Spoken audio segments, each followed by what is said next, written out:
There we go. All right. Hello, everybody, and welcome back. I hope you're enjoying the beautiful summer weather that we're getting right now. Today is our last official lecture, so we'll be going over the rest of the material for the course. Next week, there will be a review lecture that is optional, and I'll talk about that at the end of today's lecture. And then in 2 weeks, we'll have our final exam, which I'll also discuss, and which there will be an announcement about later today. So, for this week, we're covering Chapter 16, Members of the Genus Homo. So we're picking up where we left off last week with Homo habilis and the development out of the Australopithecines, and we're looking at the evolution of later members of genus Homo between Homo habilis and ourselves, Homo sapiens. PowerPoint.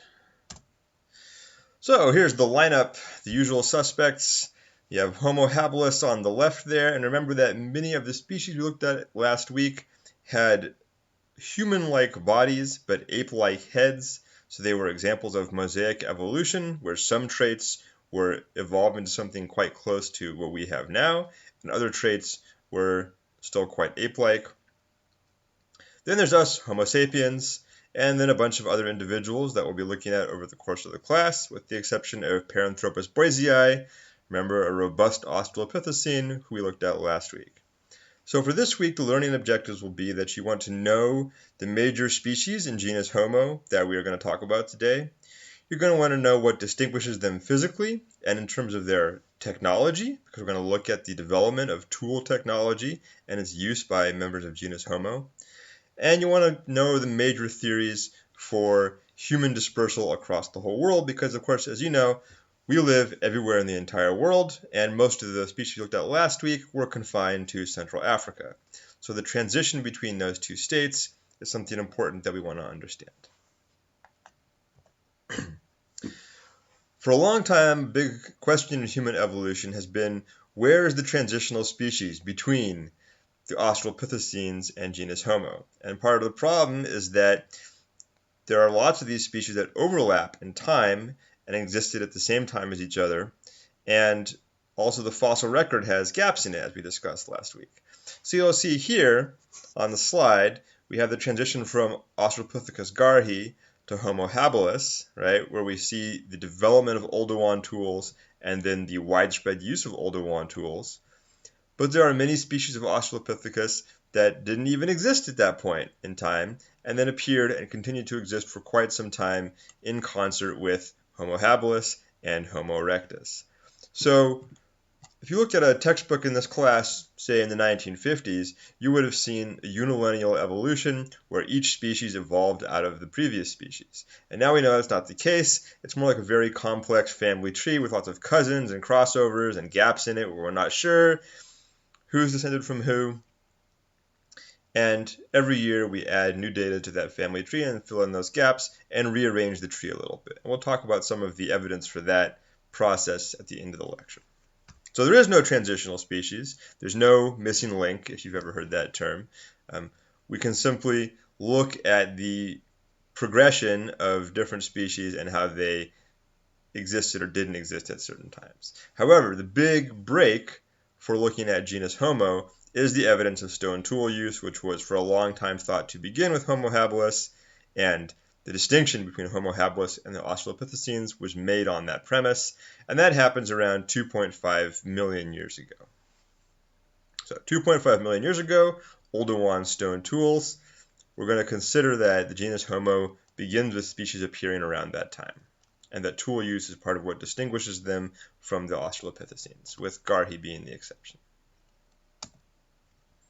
So, what are the characteristics that separate genus Homo generally from both earliest genus Homo, Homo habilis, and from the Australopithecines? Well, one thing we've already talked about quite a bit is cranial capacity.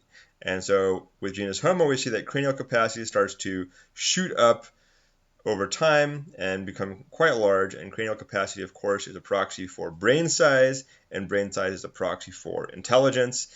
And so that increase in cranial capacity accompanies the increasingly complex behavior, including tool use, that we see in these later genus Homo species. Genus Homo also develops quite flat face, So we talked about how many members of the Australopithecines were prognathic, right? Their face sticks out, and we are orthognathic. So our face is very flat relative to other primates. We also have very small teeth, especially our molars, when compared to the Australopithecines and to other primates. Remember that we have generalized dentition because we have a generalized diet, so we're not specialized for eating any one kind of food.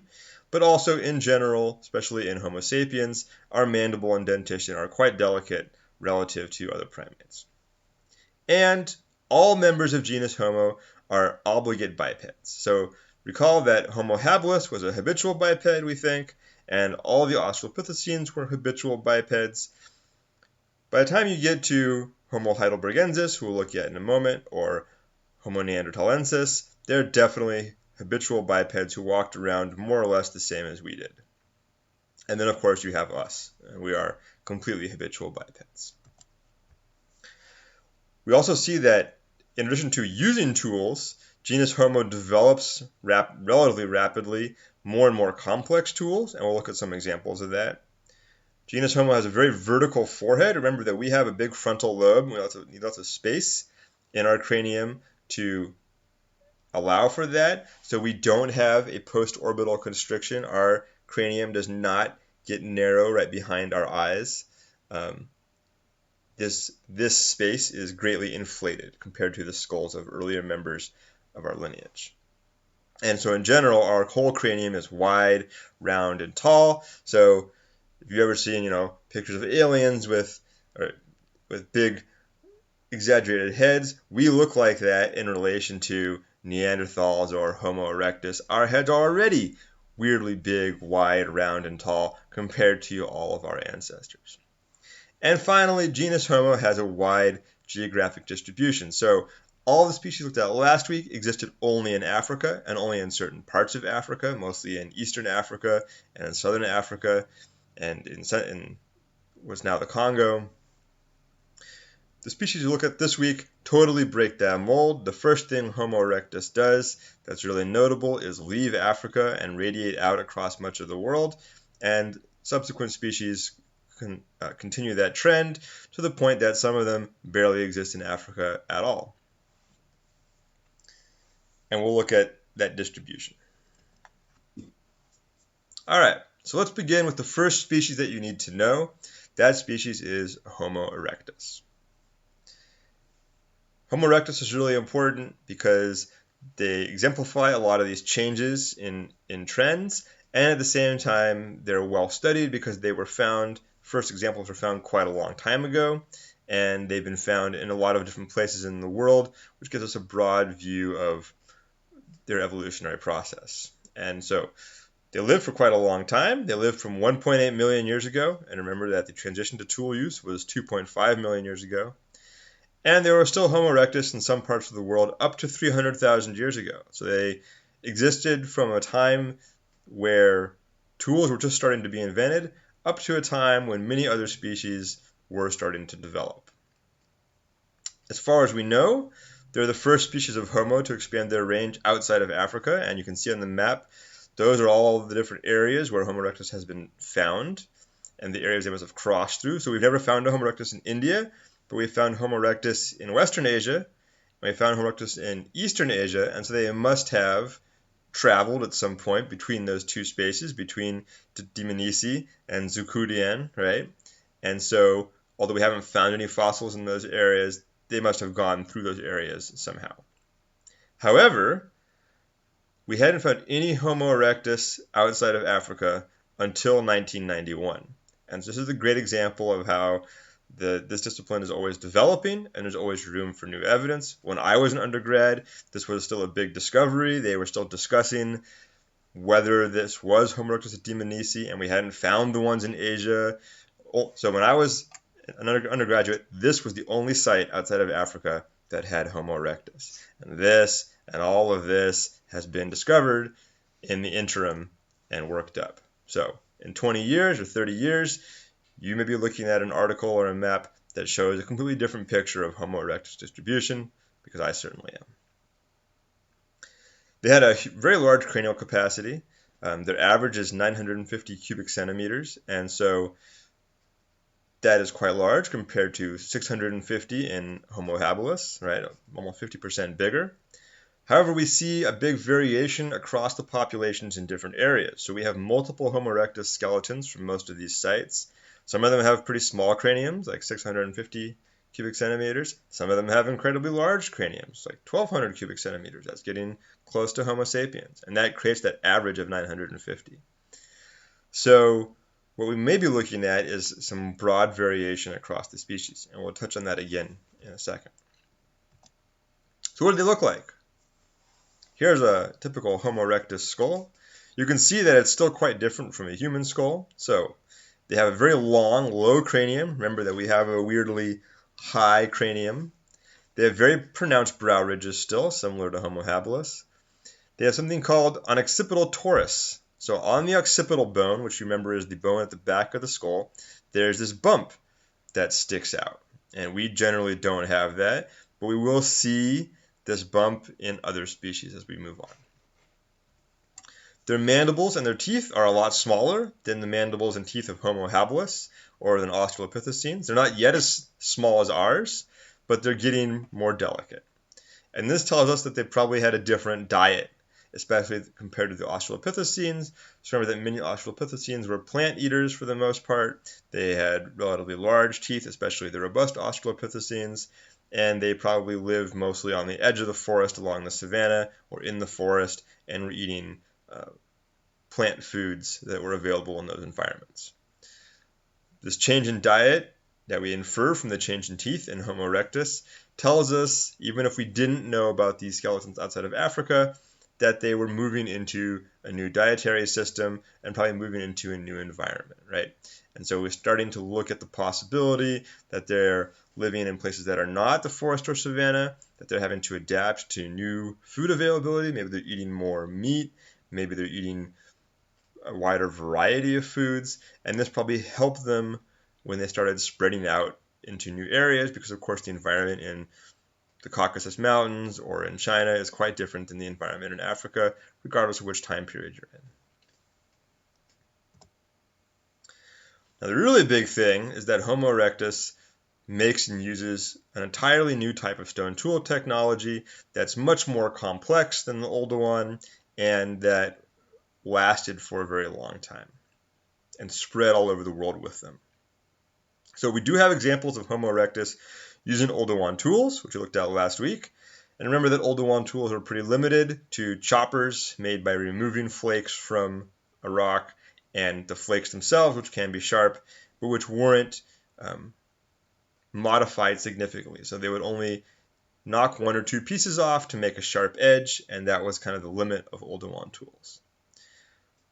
In later Homo erectus sites, and especially in Homo erectus sites outside of Africa, we see what's called the Acheulean tool complex. And the Acheulean tool complex appears between 1.6 million years ago, so kind of lining up with the appearance of Homo erectus, and it lasts all the way until 100,000 years ago in certain parts of the world. And Acheulean tools are much more complicated to make. So this is an Acheulean hand axe. This is the common tool type. Most Acheulean tools are this hand axe. It's bifacial, so it's flaked on both sides. And I have a cast here. So this is a typical Acheulean hand axe. Let's see, there we go in the video. This is a reproduction. This is the kind of thing that you would be looking at. They're often quite large, about the size of my hand, and they can be held in a variety of ways. So they can be held to use the point. They can be held to use the broad end to pound or to chop stuff. They can be held to use the side as a knife. Okay, so they're very versatile. And so for many reasons like that, the Acheulean hand axe is often referred to as the Swiss Army knife of stone tools. We don't know exactly how they were used, but they could have been used in a wide variety of ways for many different tasks. And as a result, in the Acheulean technology, this is pretty much the main tool that we see. There are some flakes, but almost everything we see is an Acheulean hand axe, and there are hundreds of thousands of these at some sites. So there are places where there are just Acheulean hand axes littered all over the landscape for miles in every direction, which means that they were quite common and used extensively by ancient people. They're very complicated to make relative to older wand tools. So you can see each of these scars here on this drawing represents a flake being removed. And each of these little notches around the edge represents a flake being removed. So to make this is much more cognitively complex than to make an older wand tool. And what's especially fascinating about Acheulean hand axes is that they existed for and were used for about 1.5 million years without any major changes in their form. So Homo erectus developed this tool form 1.6 million years ago and continued to use it more or less unchanged for that entire 1.5 million year period. And that means that they must have been capable of passing on the tradition of making these tools in this particular way over generations, right? And that's something that, for instance, chimpanzees cannot really do in a meaningful way, except in very limited examples like making termite sticks. And these tools then are found at Homo erectus sites all over the world. So they were invented in Africa by Homo erectus in Africa and brought with them as they moved out of Africa and traveled to all these different sites and spread across the entire old world. And that also tells us something about their cognitive capacity, right? That they had these tools and carried them with them probably, and carried the knowledge to make them. So they went to new places, found appropriate stone. You have to have a certain kind of stone to make these, and found that stone where it was available, collected it, made new tools, passed that technology on to their children, and so on and so forth. That's a huge change from the kind of behavior we see in the Australopithecines. So Acheulean tools. Know that. That'll be on the exam for sure. All right, so what about the spread out of Africa by Homo erectus? We had found many sites in Africa in the course of the 20th century, and in 1991 there was the first evidence of Homo erectus found outside of Africa at a site in Dmanisi, Georgia, which was formerly part of the Soviet Union. It's in the Caucasus Mountains, here between the Black Sea and the Caspian Sea, just north of modern Turkey. And so this is a fascinating site. There are multiple Homo erectus skeletons that have been recovered from there. And so this find supports what's called the out of Africa theory of dispersal, which was that humans originated in Africa and then dispersed out of Africa. And at the time this find was made, there was some debate about that theory. And so this firmly pushed the discussion back in the direction of out of Africa. And we'll look at the competing theories towards the end of the lecture.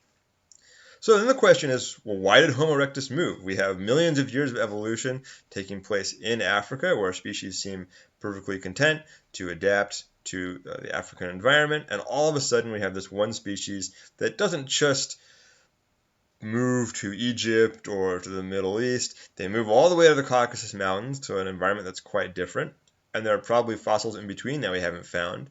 And then from there, they radiate out and move into both Western Europe and into Central and Eastern Asia in a relatively brief period of time, over the course of about 1 million years. So why did that happen? That's something that most species don't do, right? I mean, you have migratory birds, but most species don't just suddenly pick up their entire base of operations and move to a completely different part of the world. And the answer is we're not 100% sure. So there was an environmental shift around this period. Maybe that helped. Maybe there was a change in food availability that doesn't show up in the fossil record. Maybe individuals with a more generalized diet survived better and reproduced more often and had to chase that food as it moved around. Maybe there was a shift in ecotones. So maybe the area that was really warm and supported Homo erectus lifestyle shifted from here towards a more northerly latitude, and they just kind of followed their habitat up. But then that doesn't explain why they moved longitudinally into areas to the east and west. So the answer is we're not 100% sure, but what's obvious from the fossil record is that they did make these massive shifts in their habitat.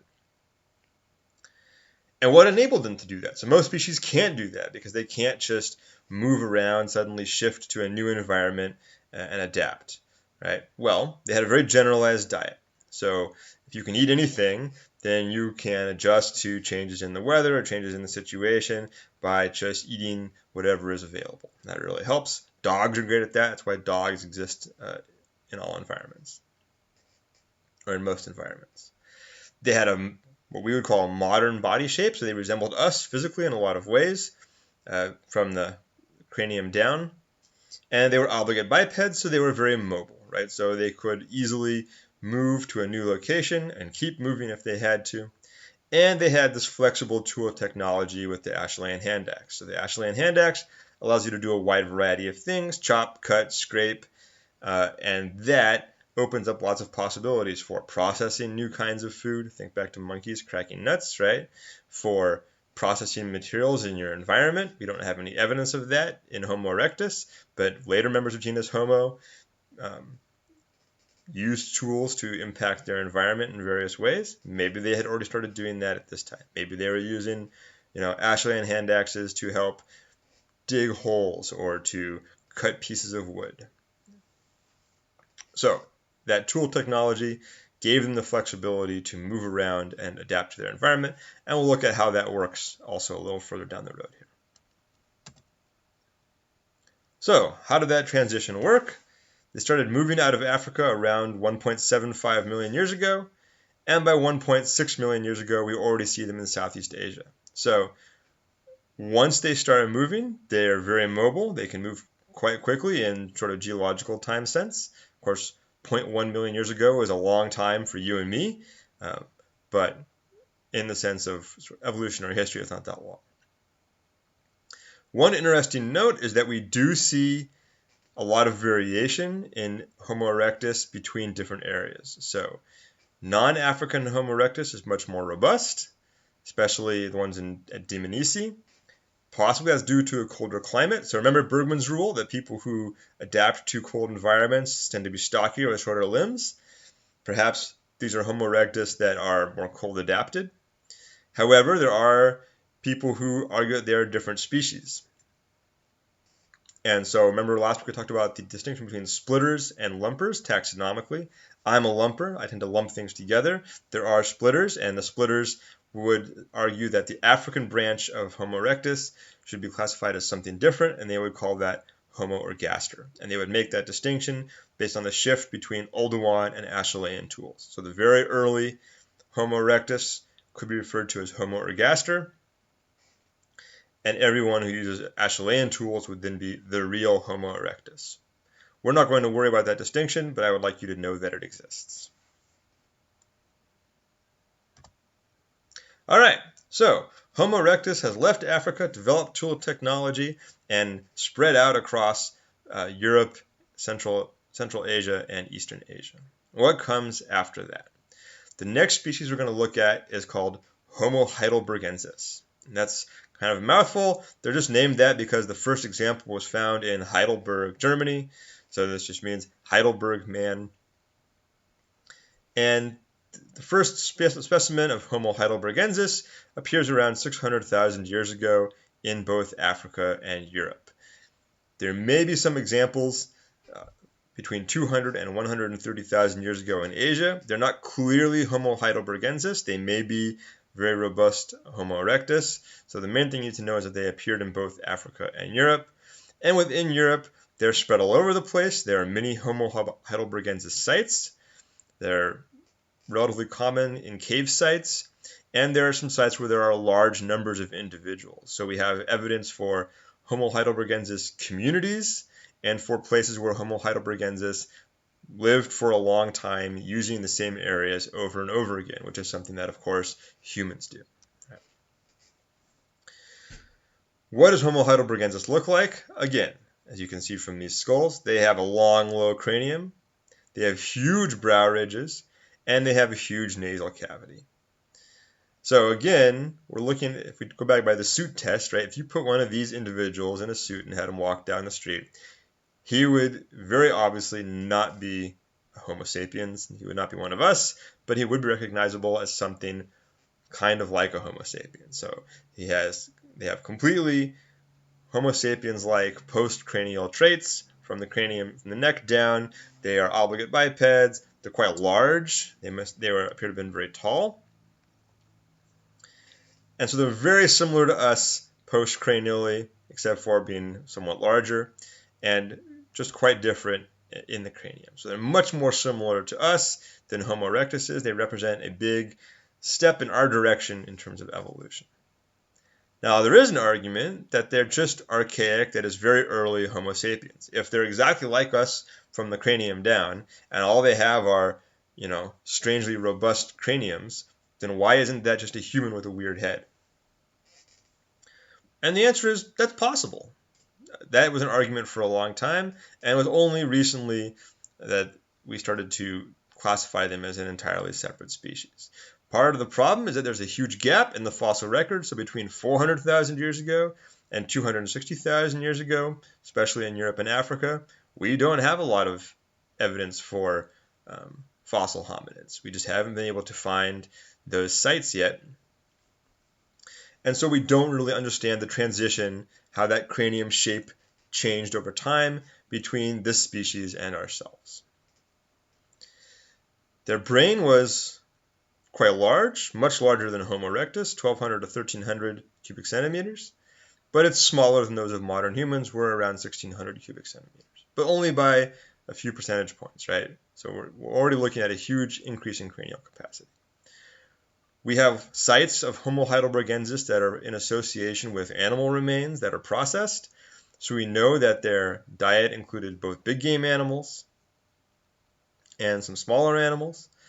We don't know if they hunted or scavenged these animals. So it could be that they were still picking on the kills of larger predators, but we have some limited evidence that they had the ability to at least kill things, if not have organized hunting. And we'll look at the tool evidence in a second. Their teeth are getting smaller compared to Homo erectus, so they're moving again in that dental transition towards our extremely fine dentition. So there are lots of signs that they could have been our direct ancestor, but because of that fossil gap, we don't know for sure. We need that transitional fossil to show us that there's an unbroken line from Homo heidelbergensis to Homo sapiens.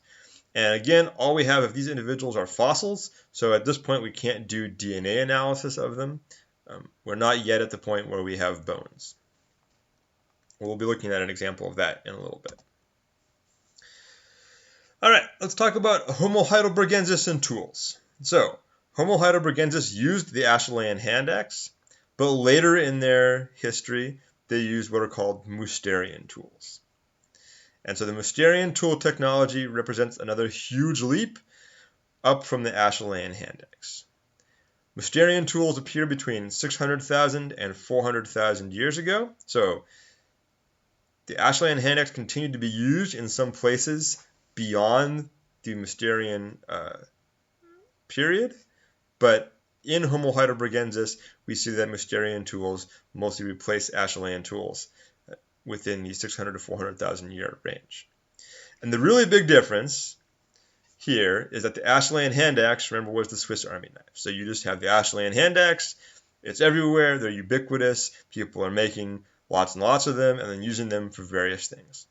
In the Mousterian, people start to make specific tools for specific purposes. So this is an example of a Mousterian tool assemblage. There are lots and lots and lots of different kinds of Mousterian tools, but the really important thing is that they're specialized for different purposes. And so you have, for instance, here a knife, here a scraper, here it's a hook scraper. So this hook in the rock here is deliberately chipped out, and then there's a little edge put on here, and you can use that for ripping things, right? You have large choppers and scrapers like these. You have small drills like this. So this point would have been used to drill down through like a piece of leather or something like that. You have a wide variety of tools, and each tool is custom made to fulfill its particular function. And instead of being made out of just a big piece of rock that's chipped into shape, they're made out of the flakes that are broken off of those rocks. So something like this is not just a piece of rock that's whacked into shape. It was flaked off. So this is the interior of the flake right here. This is the exterior. This piece is not deliberately picked out and knocked off of a bigger rock and then chipped into this shape in order to make this specific tool, right? So that indicates, again, a big cognitive jump. People are planning what they're going to make, looking for the right rock, knocking the right flake off of that rock, and then shaping it into the thing they were planning to make. And they're picking what shape that's going to be based on what they want that tool to do. So instead of making the Swiss Army knife, they're making the individual little things that come out of the Swiss Army knife. They're making them as separate pieces and then using them for those purposes. We also have some evidence in Mysterian tools that they're designed to be attached to other things. Right, so the Acheulean hand axe, you just hold it in your hand. But some of these blades, like this kind of knife blade here, these are designed to be attached to things. So when you have this long central shallow groove like this, that's usually intended to be fitted into a piece of wood or a piece of bone to make a handle. And we have one Homo heidelbergensis site where we have what appear to be wooden spear shafts that were preserved in a swamp. And so we're seeing, again, a huge jump in technological capacity. First, we learned how to make a complicated tool that's just made out of stone. Now we're making more complicated tools that are purpose-built and that are multi-component. So when you make that step from having a sharp rock to having a sharp rock on the end of a stick that you can throw at things or stab things with, that's a gigantic jump in technology. And that shows us that these people may have hunted instead of just scavenging, which also then requires planning, communication, the ability to coordinate, right? And there are animal species, non-primate species that are able to do that, but they're quite intelligent, wolves being one of the examples.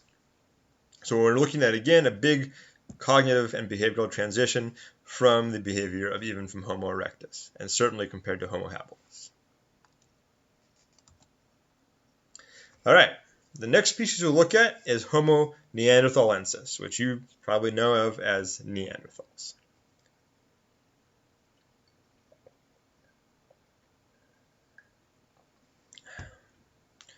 Neanderthals lived from 130,000 years ago to around 40 to 30,000 years ago. And we'll look at that variance in a moment. They're the first species we're going to look at today that coexisted with us. So there were Homo sapiens around before the last Neanderthals died out. We lived in the same places as them for some time. And they're found almost exclusively in Europe and what we would call, in this case, Western Asia, so like Turkey, the Middle East, so they're found in Israel, Jordan, Syria. But the first discovery was in the Neander Valley in Germany. That's where the name comes from. Tal in German just means valley. And so in German, they're just the people from the Neander Valley. Their extinction, their disappearance, happens to line up with two things. One, the Ice Age. So there's a shift to a very, very cold climate in Europe with massive glaciation. And the appearance of Homo sapiens in Europe and living with side by side with them for around 5 to 10,000 years. And so there's some question as to which of those factors, if any, contributed to their extinction. When they were first found, they were seen as our direct ancestors. So the idea was that Homo sapiens evolved from Neanderthals. Now we know that's not true. They're more like our cousins. So if we were to look at that family tree, they're on a separate branch from us. They may have descended directly from Homo heidelbergensis, as they have some physical traits in common, but they then didn't evolve into us. However, our DNA is compatible with theirs, so again, we're cousins, and we were able to mate with them and have viable offspring. So think way back when we discussed what is a species, right, and how there are some species that are able to hybridize with other species that are closely related to them. So for instance, most canines. We were able to mate with Neanderthals, and some of us have a small amount of Neanderthal DNA floating around in our genome. But again, that's recent discovery. So what do they look like? They had, again, short, stocky bodies. So think back to Bergman's rule. Their bones are much thicker and heavier than ours. So if you look at the cross-section of a Neanderthal femur or a Neanderthal humerus, the wall of the bone is much thicker, and their muscle attachment points are more robust.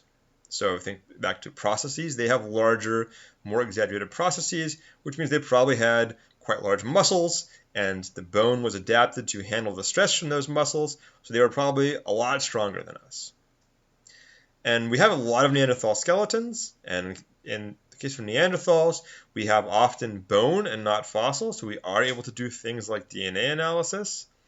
And a lot of those bones are broken, and the bone breakage patterns have been analyzed. These people had very difficult lives. There was an experiment done where they compared the bone breakage patterns to the data you get from OSHA, the Workplace Safety Organization. And the occupational pattern that best matches of injury, that best matches the Neanderthals, is people who ride bull riders in rodeos. Okay, so they have a breakage pattern consistent with having a life where a lot of what you do is get thrown by a giant animal and then stepped on. And I like Neanderthals because I always think they're the first species that really starts to maybe pass the suit test, right? So it's a great example. You put them in a suit. Are they maybe a little funny looking? Yes. But do they more or less look like a human being with some exaggerated features? Also, yes. You might be able to pass at a distance across campus, on the other side of the promenade from you, and not realize that this is not a Homo sapiens. So what are those cranial features? The ones boxed in red are the ones you should be aware of. Again, they have a long, flat, low brain case compared to ours. However, the cranial capacity is large, almost as large as ours. They have a very large nasal cavity. We think that may have been for inhaling lots of air and warming it because they lived in a relatively cold environment. They have very circular eye orbits. So our eye orbits are relatively oval shaped. Theirs are our perfect circles, more or less. They don't have a chin. So on the mandible, the mental eminence right here just kind of slopes in. They don't have a big sticking out chin like we do. And that's a uniquely Homo sapiens trait. And they have this occipital bun. So on the back of their head, they have a quite prominent bump. And if you feel back here, you can feel the attachment points where your neck muscles go into the back of your occipital, but they would have had a large bump sticking out there.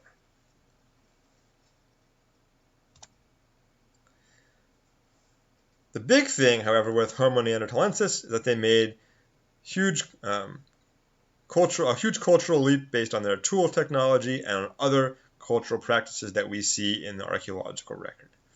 So we have all this evidence, and we'll summarize it briefly. They built fires. So there was some potential evidence for Homo erectus having known how to make fire, but it's mostly been disproven at this point. With Neanderthals, we have definite evidence that they were using fire on a regular basis. They made homes in caves, so we find a lot of Neanderthals in caves because they preserve well, but we have examples of those caves being modified in very subtle ways, like stones being piled up. They probably wore clothing based on their tool technology, so there's a lot of evidence that they had access to the tools to make clothing, and they probably would have needed it in order to survive in that cold environment. We have evidence that Neanderthal individuals who were hurt or who were old or who were disabled were taken care of. So that's very unusual in primates, right? Primates that get old just are left to die for the most part. We have evidence for Neanderthals who were born with permanent birth defects or who were seriously injured. So we have one example of a person whose entire side was shattered, probably by being trampled by a large animal. Their clavicle, ribs, and arm were all broken and didn't heal correctly and kind of withered. And that person's injuries healed. So think back to pathologies, right? We can see that their injuries healed and they lived for a long time and died of old age, essentially, and were buried in a hole in a cave that people were living in. All right. So we're moving now towards a behavior that we can see as very human, right? This is something that we would do. And so they had not only the mental process to think about that and do it, but also the technological and cultural capacity to produce enough extra food to keep somebody alive who wasn't able to provide for themselves. We have other burials from similar sites where people are buried in living areas and where they're buried with objects, right? So with things like pieces of red dye, with bones that have etching on them. So they had some kind of symbolic thought, and they had the idea that people who are dead should have stuff, right? Which is quite different than any other earlier member, even of genus Homo. We don't know exactly what their dietary pattern was. They definitely ate meat because we see lots of processed animal bone. And they had shorter legs than us, and they weren't as efficiently built for running and walking. So we think that they probably didn't track or follow animals or chase them. They probably hunted from ambush or may have used drives. So they may have done things like, use fire to guide mammoths to the edge of a cliff and then stampede them off, stuff like that. We know they hunted big game because we find lots of bone, like things like mammoth bones that have been taken to places mammoths don't live, like inside of caves, and then chopped or broken. And we can see the chop marks on the bone. So again, think back to pathology. What does it look like when there's a chop on a bone? We can use that same analysis to see if animal bones have been chopped. Right? So the fact that they were ambush hunters and weren't super mobile may have given us an advantage over them when we lived in the same area as them. And this is a pretty recent find that I wanted to highlight. So for a while there was a big debate about exactly how cognitively complex they were, because the things we find in graves are often very sort of casual. So when I say etched ornaments, what we usually find is just, a piece of bone with an X on it. Okay, and there's been some argument that that could have happened naturally, but now we're trying to reassess some older stuff that has been found because Neanderthal sites have been excavated for a long time. And this was a find that there were these eagle talons that were found together in a cave site, and those talons actually have holes drilled in them, and they have etching on them. And the etching is the same on each talon. So this indicates that there's probably some deliberate construction of an ornament, right, that was meant to be worn. And again, that's a huge jump from Homo heidelbergensis, who makes tools but doesn't show any kind of abstract thought for the most part. All right, another big question about Neanderthals was, could they talk? Right? Could they use language? And so you're, probably familiar with the straight of a caveman, right? Going, oh, me og, me hungry, right? And for a long time we thought that Neanderthals maybe couldn't use language at all, or maybe could have just grunted to each other like that. But there have been two developments recently that tell us that they may have been as capable of using language as we are. And so the first of those is that with the ability to analyze the Neanderthal genome, we found they have a gene called FOXP2. FOXP2 encodes for a protein that allows species to use coded communication. So songbirds have the FOXP2 gene, right? And they have coded songs. Bats have the FOXP2 gene. They communicate through clicks. And we have the FOXP2 gene. And it turns out that Neanderthals also have the FOXP2 gene. So in terms of could their brain have been set up for language, the answer is yes. Now, for a long time, we didn't have any hyoid bones from Neanderthals. Remember, if you think back to the hyoid bone, which allows the tongue to articulate with the larynx, it allows us to speak, right? It's very delicate. And so for a long time, we had never found one in Neanderthals. And then eventually we started to find them. And so that also told us that physiologically they had the capacity for language. Now, these are recent discoveries, relatively speaking. So if you get an old textbook, prior to, say, 1980 or maybe 1990, you'll see the argument that Neanderthals could not have used language, and that's how it was taught to me as an undergraduate. But when we got the genetic information, we started to argue strongly for the idea that they could have used language, and since they show complex behavior in terms of technology and in terms of culture, they probably did have language and they probably did use it. We don't know for certain, but that's a pretty strong argument at this point.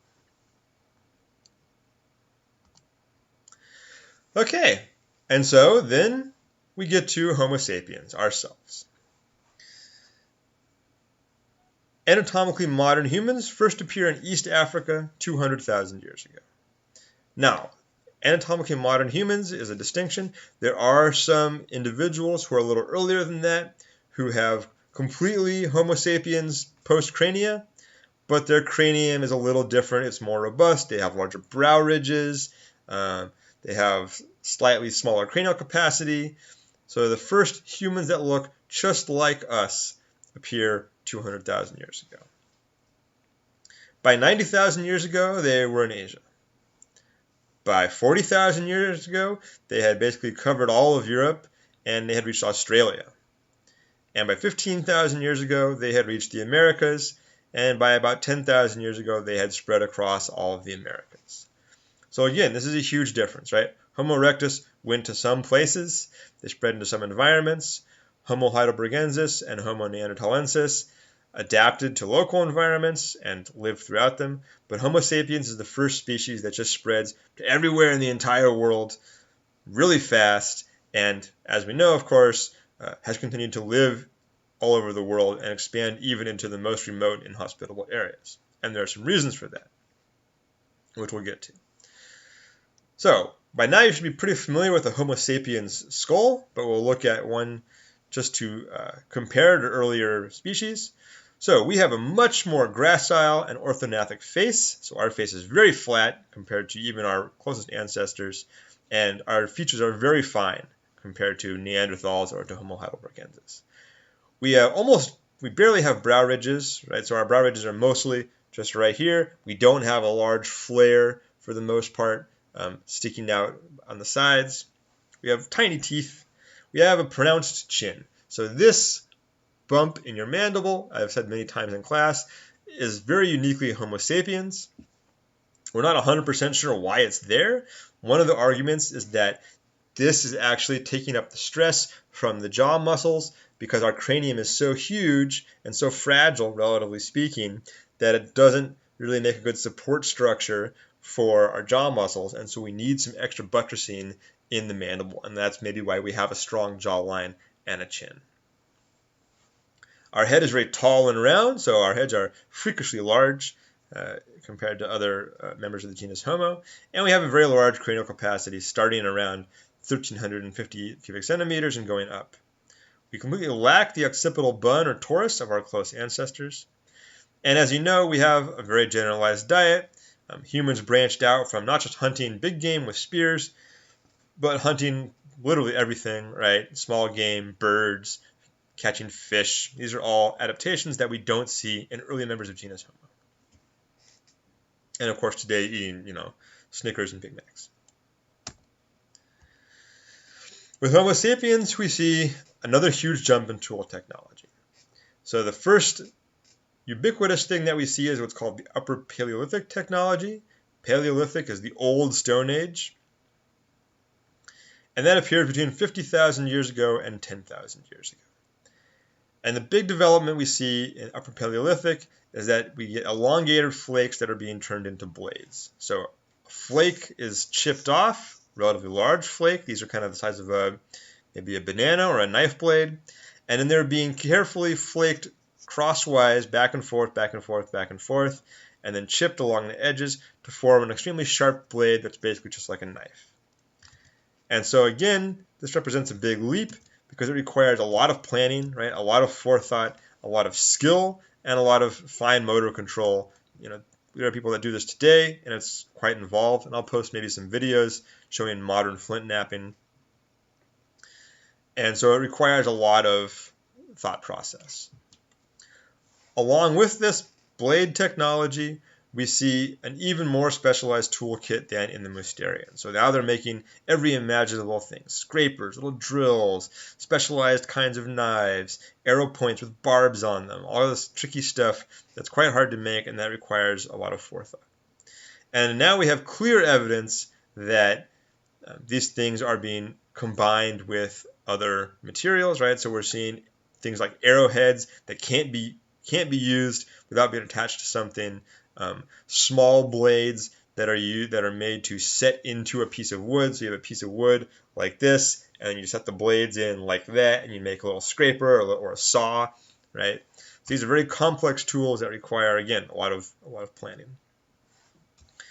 And although we don't have a lot of fossil evidence for it, or a lot of early evidence for them, these types of tools things made of other materials like bone or wood, appear in human populations all over the world, and we're pretty sure that they were being made already in this period. So more diverse sort of material basis. We also see the development of something called the Levallois technique, discovered by a guy named Levallois. And this is striking blades from a prepared core. So you have a piece of rock that is set up to be really easy to strike blades from. And usually they use it like a prism. So you take a rock, you knock it so it's flat on top, and then you shape it so that when you hit it on top, blades will just split off. And this is really handy because it means you can make a core and then carry that core around with you. And when you need a tool, right, say you're out somewhere and you go, I really need a fish descaler. I just caught these fish. You take out your core, you strike a blade, you chip it into a fish descaler, and then you descale your fish and you go on your way. And so again, this is a huge upgrade in tool technology over the Mousterian. Like I said, we see these organic, we assume that they're also tools being made from organic materials. We see already things being made from bone and shell in Homo sapiens sites. And we presume that they were using things like leather and fiber. We just don't find those because the organic material doesn't preserve archaeologically. And I added in this lecture that just 2 weeks ago, a report came out with the first known Neanderthal rope. So they actually found braided fiber in a Neanderthal site. And so if Neanderthals were making rope, then we can definitely say that Homo sapiens were also making rope at the same time. After the development of Upper Paleolithic technology, tool technologies suddenly branch and diversify very rapidly. So Homo sapiens in different parts of the world start making different tools that are appropriate to their environment. And so we then don't worry about where it develops from there because it gets much too complex to cover in this class. But the important thing to know is that it doesn't get simpler. It gets much more complicated very quickly. And of course, right, stone blades 10,000 years ago takes us up to the internet in just 10,000 years. And that's an amazing acceleration in tool technology. That's pretty characteristic of the way Homo sapiens develops. Okay, so what did Homo sapiens do? Of course, we know they did everything because they are us. So Homo sapiens, we see an explosion of complex cultural and symbolic behavior. Neanderthals, do a couple of things that remind us of us, like bury their dead, maybe put a shell in. With Homo sapiens, you see the full-blown sort of set of traits that we are familiar with appearing right away. So you or I could go back to a Homo sapiens community 50,000 years ago, and if we could speak the language and they didn't just kill us on sight, we would be able to adapt to their customs. They are cognitively the same as us right away. So that includes things like complex clothing, and by complex clothing I mean, for instance, something you have to sew. So a Neanderthal may have had a fur that they cut and draped over themselves. We were making shirts, right? We were making shoes. Complex shelter. So we see that there are Homo sapiens that live in caves, but there are also Homo sapiens that start building houses, right? So there's a good example. There are sites in Russia where they were building houses out of mammoth bones. So you have entire huts built out of the bones of mammoths that have been collected and then used to build a structure. You have ritualistic burial. So with Neanderthals, we have individuals buried in holes. They maybe had something tossed in. With Homo sapiens, we have right away the whole 9 yards. People buried in specific positions with lots of stuff laid around them or put in their hands or with jewelry on their bodies. So again, clear signs that people deliberately put things in there with a dead body. You have symbolic objects. So in addition to making tools, people were making things that have no obvious purpose. This is one of my favorite examples. This is from Germany, and it's a figure carved out of ivory that's quite small. It's only about this big. Depicts something, a creature, a being with the body of a person, right? So it has legs, genitals, body, arms, but the head of a lion. Okay, this has been interpreted as maybe a shaman or a supernatural being. And this was made sometime between 35,000 and 40,000 years ago using stone tools. But it's something that, doesn't really look strange to us. It's obviously a figure of a person with an animal head. And we have things like cave paintings. So this is Chauvet Cave in France. These are paintings made with charcoal and pigments of animals that lived in that environment. So you have wild bulls, giant rhinos, bisons, there are antelopes, and these paintings were made between 32,000 and 35,000 years ago. So the kind of capacity for art, right, was full blown in these people from their earliest existence. And these are all adaptations that differ quite a bit from the adaptations of all of the Australopithecines and most of genus Homo, in that they're extrasomatic adaptations. So extrasomatic just means outside the body. That is, you have something about yourself, some trait that you can pass on, right? It's like genetics, but it's outside of your body, which means it can be adapted really fast. So it doesn't take a whole generation to test out if a trait works. If you make a tool and it doesn't work, you can make another tool the same day and try again, and try again, and try again, and try again, until you get the best possible tool for the job. And that is something that Neanderthals had a little ability to do, but that we're very good at, right? If we do something that doesn't work, we can try something else until we get frustrated or until we find the solution. And that has allowed Homo sapiens to spread out across the entire world very rapidly and to spread into every environmental niche. So we see somewhere that we want to go and we can't go there, we develop the tools and the methods to go there, maybe even in the same generation. And that allows us to deal with change much faster than other organisms, and that's what makes us so adaptable. Now, Homo sapiens and Neanderthals coexisted in Western Asia, so like in Turkey and in the Levant, for about 50,000 years. And they coexisted in Europe for about 5,000 years. And we know that they communicated or were aware of each other because there's some crossover technologically. So we see things that appear, technological traits that were developed by Neanderthals before Homo sapiens was in Europe, and then Homo sapiens appears in Europe, and then they start doing those exact same tool technologies. So that means that they must have gotten those tool technologies from Neanderthals. So we know that they had met each other, were aware of each other, and were able to communicate in some way, or maybe just steal from each other.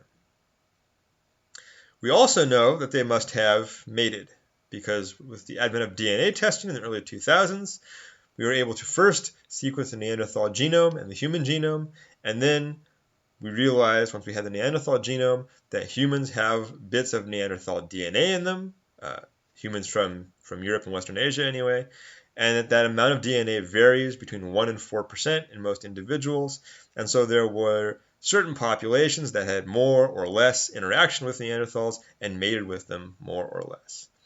So that means that they're very closely related to us because we're genetically compatible, right? We were able to mate and have viable offspring, and it must have happened a lot if people today, right, tens of thousands of years later, still have Neanderthal DNA left over. That means that there wasn't just one little community that could have died out. The Neanderthal DNA is spread across the entire European population. So what happened? Because they died out, and we didn't, and that's an interesting problem. So what happened? Did we coexist peacefully with them, and they just died out because they weren't well adapted? Were we better adapted? Remember that then an ice age happened, right? So the environment got colder. We have extrasomatic adaptations. We were able to do things like make fur, build bigger houses with bigger fire pits, switch to different food sources, and Neanderthals wouldn't have been able to do that, right? Because all they had, for the most part, all their adaptations were physiological. They didn't show a lot of ability to adapt their tools. They used the same technology for their entire existence. So maybe they died out because they couldn't deal with the change in weather.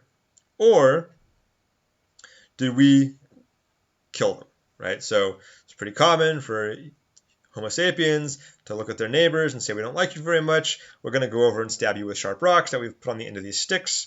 That would not be a surprising human behavior. And so some argument has been made for that. Or was it a combination of all three? And the answer is we don't really know. What we do know is that they died out and we didn't, and that there are some arguments for there being some kind of pressure from humans. And one of those arguments is the distribution of Neanderthal sites. So this is the last Neanderthal site. The latest Neanderthals in Europe are found here. This is Gorham's Cave. It's on the tip of Gibraltar, which is on the tip of Spain, and in a very inaccessible location. And the last Neanderthals were found there about 30,000 years ago. So we can see, if we track the dates on Neanderthal sites, that more than 35,000 years ago, they're spread all over this entire area. So all of Europe, Turkey, the Middle East. Between 30 and 35,000 years ago, they start to mostly retreat back to Western Europe and moving more towards the west. And by 30,000 years ago, they're constrained to the warmest area of Europe, the southern tip of Spain here. So, meanwhile, Homo sapiens is blowing up in this entire region here, were we, pushing them to this kind of last refuge where they then couldn't survive. We're not 100% sure. We've never found a Neanderthal skeleton with, say, an Upper Paleolithic blade stuck in it. That would be the smoking gun that would tell us that we were out there poking them with sharp rocks. To be seen. Okay. So then Homo sapiens spreads across the entire world. And there are three major models for how that happened, which you need to know. The first model is this one, the replacement out of Africa model. This argues that Homo sapiens originates in Africa, which as far as we know is true, and then other members of genus Homo had moved out of Africa into other parts of the world prior to us, and we then moved out of Africa after them and replaced them. So this argues that we did wipe out the Neanderthals, wiped out Homo heidelbergensis, wiped out Homo erectus in Asia, where there are some later populations, and that then all the variation in modern human populations, this argument says, is relatively superficial, which we know is true, and evolved just within the last 30,000 years. So there would be no DNA contribution from other species. Now we know this is probably incorrect, because the DNA information that we started to get since the year 2000 and the development of the Human Genome Project has shown us that we do have DNA overlap with not just Homo neanderthalensis, but with some other members of genus Homo that we'll look at in a second. But this argument is still out there. So if you start to get into this kind of material more, you will see this argument still being used. Then there was another model, the multi-regional model, and this argued that there was parallel evolution. So this argues that different members of genus Homo, especially Homo erectus, moved out of Africa, which we know to be true, and moved all over the world. And that then Homo erectus evolved into all the different species over time. So Homo erectus evolved into Homo heidelbergensis, Homo erectus evolved into Homo neanderthalensis, Homo erectus evolved into the late Homo erectus we see in Asia, and that then these species were all relatively similar, and they all convergently evolved towards Homo sapiens, which was then able to become one identical species through gene flow.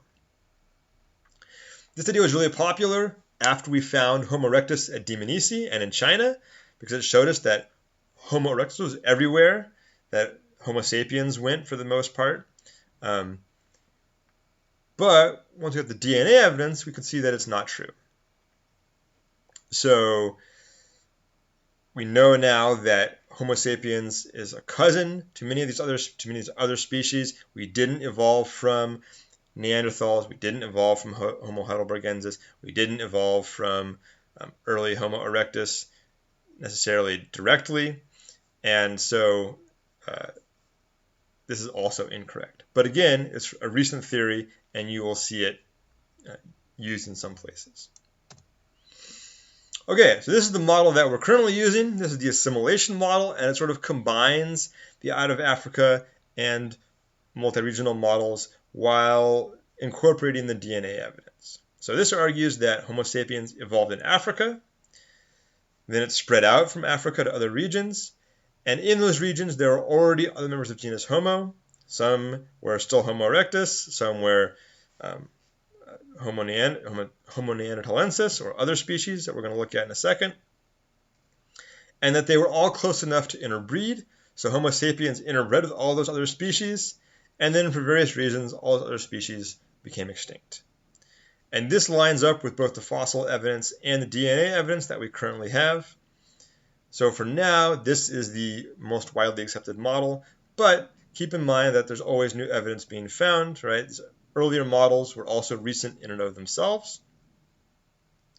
And the discipline's always evolving, so there's always a possibility for this model to change in the future. All right, we'll wrap up with a quick look at the newest research. So there have been a lot of recent finds showing us that the genus Homo is much more diverse and more widely spread than we thought. And then I'll quickly address the exam. So lots of new finds. This is one that you may have heard of, Homo floresiensis. These guys were discovered in 2003, and if you've heard of them, you've probably heard of them as the hobbits. So this is a group of genus Homo that lived on a small island in Indonesia between 95,000 and 17,000 years ago. They look pretty much like us. They have a very Homo sapiens-like skull. So remember that we had earlier species that had very ape-like skulls, but Homo sapiens-like postcrania.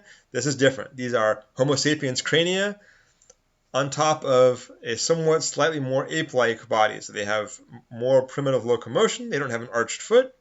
They have long arms and feet, maybe more retained arboreal adaptations, and they were little, like Homo habilis or Australopithecines. They're about 3.5 feet tall. Although their head is shaped like ours, they have a small cranial capacity because they're small overall. And this is probably theorized to be a result of what's called island dwarfism. So there's a trend that we see where large species that get stuck on islands evolve to be smaller over time as an adaptation to the fact that islands have relatively limited food resources. So we have examples in non-primates. We have pygmy hippos on the island of Cyprus. We have pygmy mammoths. There were actually pygmy mammoths on the Channel Islands in California. And on Flores, there were pygmy elephants, and we know that because they were hunted and processed by Homo floresiensis. And they used stone tools. They were relatively advanced. So where do these guys come from? Are they a break-off from Homo erectus, or are they Homo sapiens with island dwarfism? And you can think about which model would this find support if we were still arguing for all three models equally. Okay, another recent find is a species called the Denisovans. They haven't been given a genus species taxonomical label yet. These were first discovered in 2010, so only 10 years ago. They were found in Siberia. They date to between 48,000 and 30,000 years ago. And we were able to extract DNA from the early finds, and this shows that they're very closely related to Neanderthals. They're somewhat related to us, but they are very distinct from both Neanderthals and Homo sapiens. So it was a big find because it tells us that there wasn't just Homo sapiens and Neanderthals. There were other branches that may have also been different. The original find was only a single finger bone. So first they thought it was a Neanderthal site. Then they did the DNA and found out that it was different. But more recently, we've been finding other bits. So we found teeth. We found mandibles. And teeth are great for DNA extraction for various reasons. And then they started to find complex artifacts. So these are very Homo sapiens-like artifacts, right? Polished stone, bone bracelets, drilled pieces of bone and ivory, dog teeth that have been drilled. This is a common necklace that you see in both Homo sapiens, drilled dog teeth. And so they had behavior that's very much like ours, much less like Neanderthals. And the DNA analysis shows that Denisovan DNA is present in Homo sapiens populations in some interesting ways. So in Melanesians and native Australians, there's about 3 to 6% of the Denisovan genome. In some Asians and Native Americans, there's just 0.2%. In Europeans and Africans, there's none at all. And then in the case of Tibetans specifically, they happen to have one gene associated with oxygen processing that is found in Denisovans and that no other Homo sapiens group has. So this tells us that these people were very localized and they interacted with certain populations of Homo sapiens that went off to certain parts of the world afterwards and never interacted with other populations. So again, you can think back to the dispersal models and ask yourself, which dispersal model does this finding support? Okay, and then finally we have Homo naledi. This was an individual discovered in 2015, so just 5 years ago. They were found in Rising Star Cave in South Africa, so now we're moving back to the sort of origin point for Homo sapiens. And they're an example of mosaic evolution. So their pelvis, arms, shoulders, rib cage, and the bones around the ears are similar to Australopithecines. But the feet, legs, hands, and cranial shape is pretty much like Homo sapiens, except they have a much smaller cranial capacity. So now we're looking at the question of transition. Where is the transitional species? These people don't look like Australopithecus garhi, which has a Australopithecine cranium, and they don't look like Homo habilis, which has a Homo sapiens postcranium, right? So this is another variation, and the problem is that we don't have enough bones to make a full comparison yet, because it's a new find, and we don't have a secure date for them. So based on the skeletal morphology, they estimated originally that these guys dated to 2 million years ago, right? They're like an Australopithecine. But then they dated the teeth and the geological layers they were found in, and they dated them to 300,000 years ago, which puts them much more in line with later Homo sapiens. So we don't know when they're from. We don't know their evolutionary history yet. It's a work in progress. And this supports the idea that there were multiple species of Homo that were evolutionarily diverse, right? And that were in different places at different times. And maybe they just had very small populations, and we haven't found most of them yet. And then just as a last note, we're always gathering new information, like I keep saying. So this time last year, there was a new species of Homo called Homo luzonensis that was found on the Philippine island of Luzon. Dates to 67,000 years ago, and that was just published at the end of this class last year, around actually in April of 2019.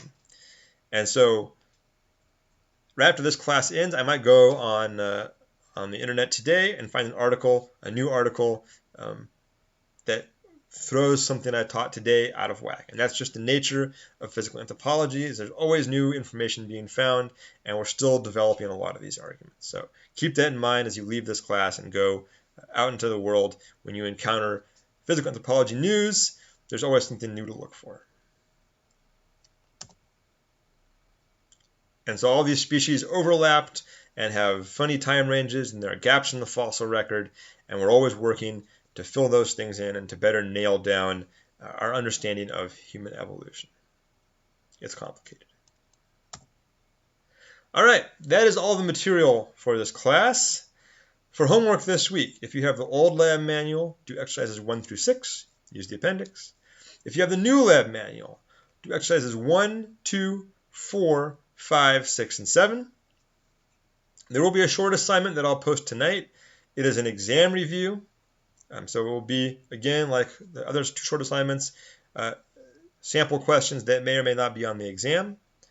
Next week, at this time, Lab 16 and short assignment 3 are due. And as a quick reminder, if you need more points, there's an extra credit assignment that is in the week 8 module. Next week, there is not a formal lecture. I will post a video. It will be a review session for everything for exam 3. So it'll be about 45 minutes, and I'll just race through the high points of what, to help you organize your studying for the exam. It's not required, but if you need a review guide, it will be there, in addition to the short assignment. Okay, the final. I'll talk about the final a little bit. I also will post this as an announcement, so you will get it in text as well. Our final is on May 13th. It's not a cumulative exam. It's just another exam like the last 2. It will cover the last set of labs. It will be given through Canvas. So Canvas has an online exam setup. I will post it on there.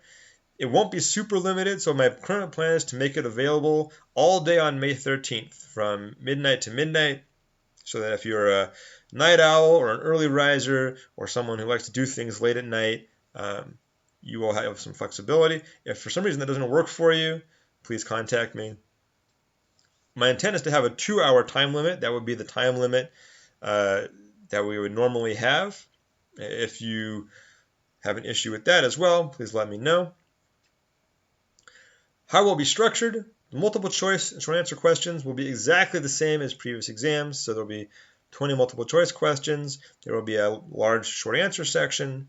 And then since we can't do a hands-on lab, there will just be additional short answer questions, but a little more complex. So it'll require you generally to look at something and make an interpretation based on the information you should have. So one example would be I would show you a skeleton, and it would be maybe a Homo sapiens skeleton, or maybe a baboon skeleton, or a gorilla skeleton. And I would ask, based on the structure of the skeleton, what form of locomotion did the species use? So you should then know the forms of locomotion, and refer to at least 2 characteristics of the skeleton. So for instance, you should be able to say, well, the pelvic bones are long and the scapula is on the side of the body, so it's a quadruped. Or it has a prehensile tail and long grasping fingers, so it's an arboreal brachiator. Or the foot bone is arched and the foramen magnum is under the cranium, so it's a biped. Okay, that would be an example.